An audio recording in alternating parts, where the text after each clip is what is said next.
Bienvenidos a Expreso de Oriente, soy Gabriel Colchen y esto es lo que veremos hoy. La hambruna fue declarada oficialmente en la ciudad de Gaza por la ONU y debería extenderse a Deir el-Balah y Khan Yunis de aquí a finales de septiembre. Según la organización, la dramática situación es totalmente provocada por el hombre y se debe a la obstrucción sistemática de la ayuda humanitaria por Israel. En Israel, la población se sigue manifestando para pedir un cese el fuego inmediato en Gaza y recuperar a los rehenes. Si bien una fracción de la gente dice importarle el destino de los palestinos, según sondeos recientes, para la gran mayoría de los israelíes judíos, el sufrimiento de los palestinos en Gaza no hace parte de sus preocupaciones. Analizaremos el tema con Ezequiel Coppel. Y en Afganistán se cumplen 4 años desde la retoma del país por los talibanes. Volveremos sobre los días de caos que acompañaron la retirada de los estadounidenses del país. La hambruna es ahora oficialmente una realidad en la gobernación de Gaza. Según la clasificación de la Seguridad Alimentaria de Naciones Unidas, o IPC, alrededor de 500.000 personas se encuentran actualmente en una situación catastrófica de inanición. Además, se prevé que la hambruna se extienda a Deir el-Balah y Khan Yunis en las próximas semanas, ya que la malnutrición aguda empeora rápidamente.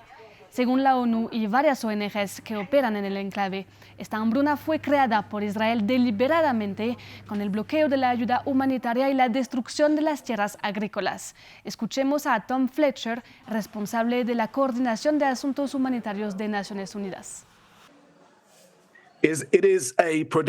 Se trata de una hambruna previsible y evitable, causada por la crueldad justificada por la venganza, posible gracias a la indiferencia y alimentada por la complicidad.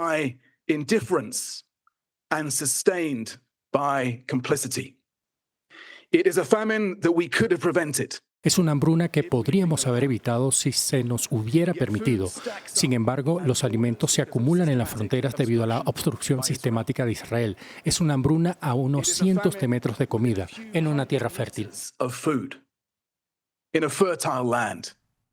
Es solo la quinta vez que se declara la situación de hambruna en el mundo desde 2004, cuando nació esta clasificación.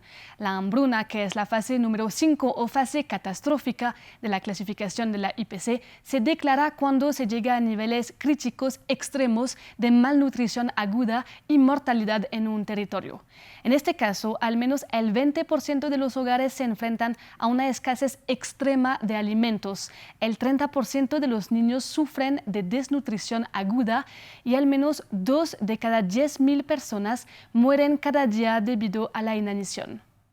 Jérôme Grimaud, coordinador de emergencia para Médicos Sin Fronteras, contó previamente a France 24 cómo se vive la malnutrición en los hospitales desde Deir el-Balah.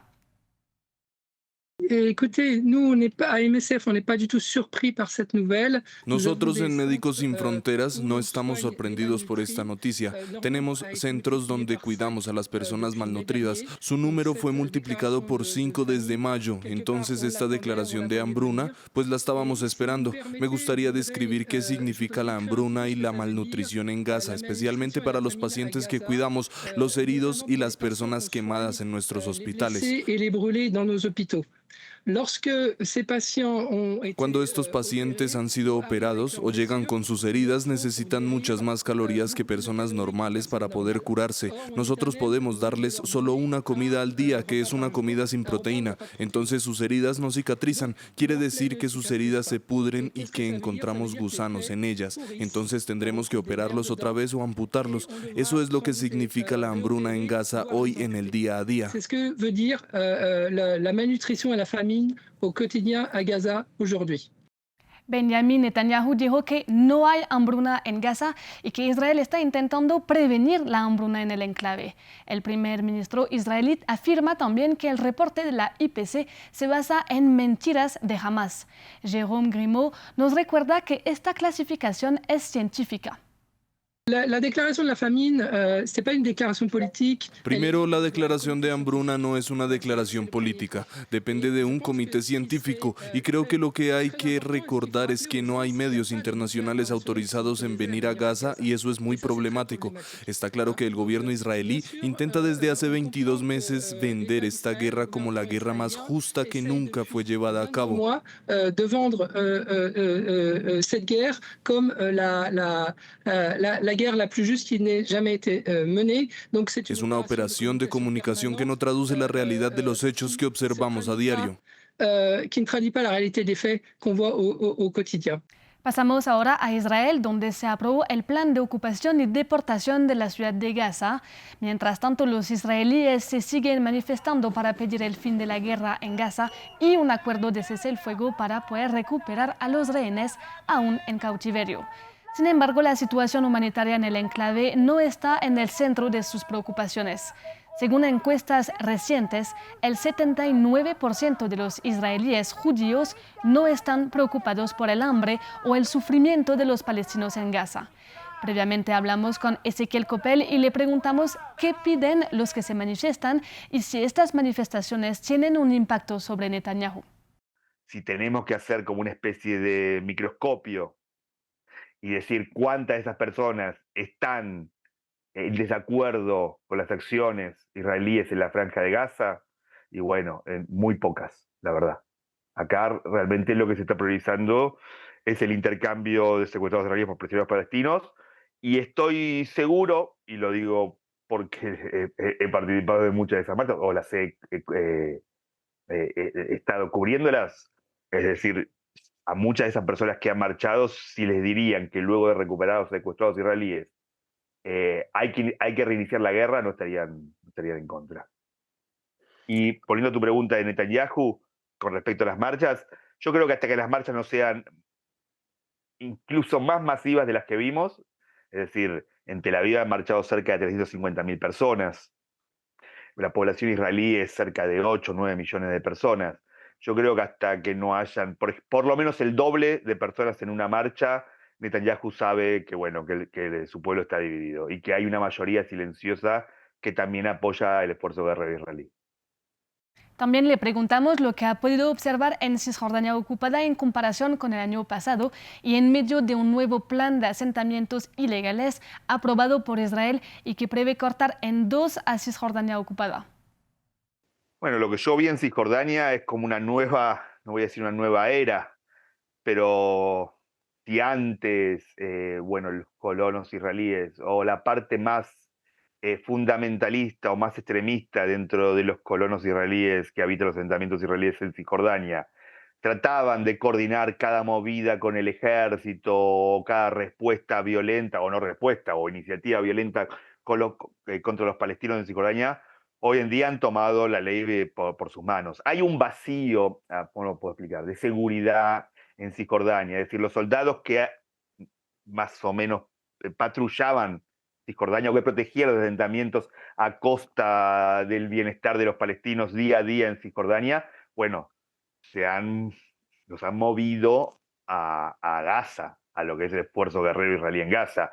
Bueno, ese vacío lo han ocupado unidades de defensa o seguridad israelíes de las colonias, que se visten como soldados, pero no son soldados y tienen una agenda propia. Y muchos de estos comités de seguridad o grupos de seguridad han iniciado una política que, bueno, que sus principios los podemos poner más de 10 años atrás, que buscan cierta limpieza étnica de comunidades palestinas pequeñas, es decir, que se puedan limpiar étnicamente mediante la violencia.